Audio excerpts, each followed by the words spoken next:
Selamat pagi rekan-rekan semua. Hari ini saya akan memaparkan mengenai argumentatif esai kelompok kami, yaitu kelompok 5, mengenai masalah penggunaan ganja dalam hukum Indonesia. Pertama-tama saya akan memaparkan mengenai latar belakang diambilnya topik ini. Ganja merupakan tanaman yang dianggap berbahaya karena dapat menimbulkan adiktif dan halusinasi bagi pemakainya. Dampak negatif pemakaian ganja juga sangat merugikan negara karena masyarakatnya yang menjadi lemah dan tidak produktif. Penyalahgunaan ganja bahkan bisa menimbulkan terjadinya banyak kejahatan, terutama dalam hal pemakai ganja berasal dari golongan ekonomi lemah. Untuk mendapatkan ganja yang tidak murah harganya, pemakai dari ekonomi lemah tersebut akan melakukan apapun untuk mendapatkan ganja. Berdasarkan hal-hal tersebut, penggunaan ganja sangat dibatasi dan diawasi oleh negara, mulai dari penanaman hingga pemakaiannya.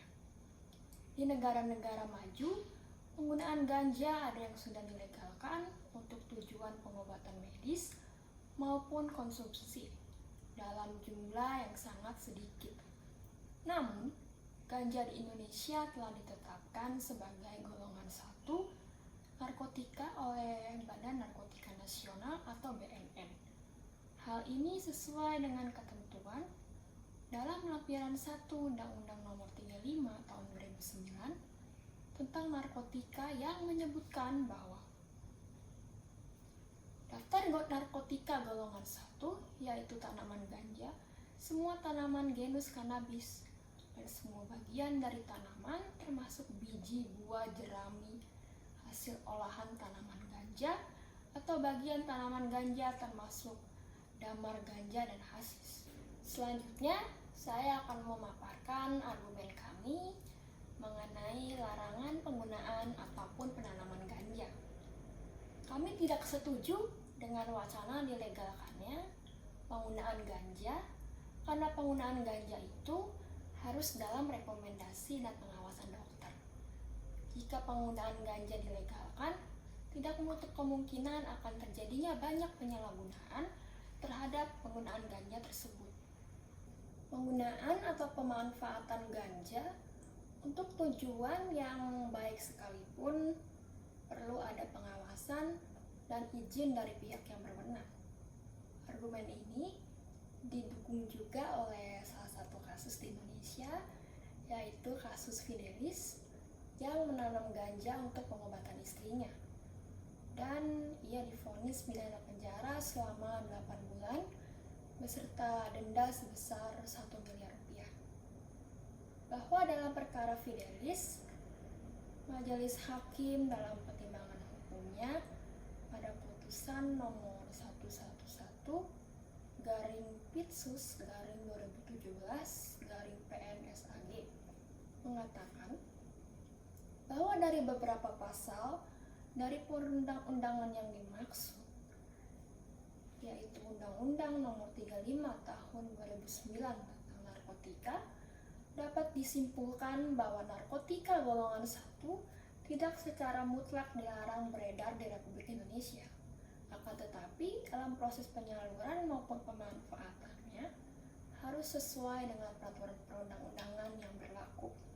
Hal ini dikarenakan adanya bahaya yang ditimbulkan terhadap penyalahgunaan narkotika tersebut, sehingga setiap orang yang akan memanfaatkan narkotika golongan 1 harus mendapatkan persetujuan dari pihak yang berwenang, yakni Menteri atas persetujuan rekomendasi dari Kepala Badan Pengawas Obat dan Makanan atau BPOM, sebagaimana yang diatur dalam pasal 8 ayat 2 Undang-Undang Nomor 35 Tahun 2009 tentang narkotika. Terdakwa juga di persidangan tidak dapat menunjukkan izin dari pihak yang berwenang terkait perbuatan terdakwa dalam menggunakan narkotika golongan 1 jenis tanaman berupa ganja untuk istri terdakwa tersebut. Dan terdakwa juga menggunakan narkotika golongan 1 tersebut juga bukan untuk kepentingan pengembangan ilmu pengetahuan dan teknologi, dan untuk reagensia diagnostik serta reagensia laboratorium, serta tidak memiliki surat persetujuan dari Menteri atas rekomendasi dari Kepala Badan Pengawas Obat dan Makanan atau BPOM, bahwa apapun alasan yang terdakwa sampaikan di dalam persidangan tentang perbuatan terdakwa yang telah menanam kemudian menggunakan daun ganja tersebut, maka sudah sepantasnya adalah hukuman seperti yang tertera pada pasal 116 ayat 1 Undang-Undang Nomor 35 Tahun 2009 tentang narkotika, karena berat atau lamanya terdakwa dijatuhi pidana akan memberikan efek atau contoh kepada masyarakat lain bahwa menanam dan menggunakan ganja tersebut merupakan perbuatan yang salah dan tidak dapat dibenarkan apapun alasannya. Kami sependapat dengan pertimbangan hukum majelis hakim bahwa terdakwa harus dinyatakan bersalah atas perbuatan yang dilakukannya tersebut, karena tidak adanya surat persetujuan dari Menteri atas rekomendasi dari Kepala Badan Pengawas Obat dan Makanan atau BPOM.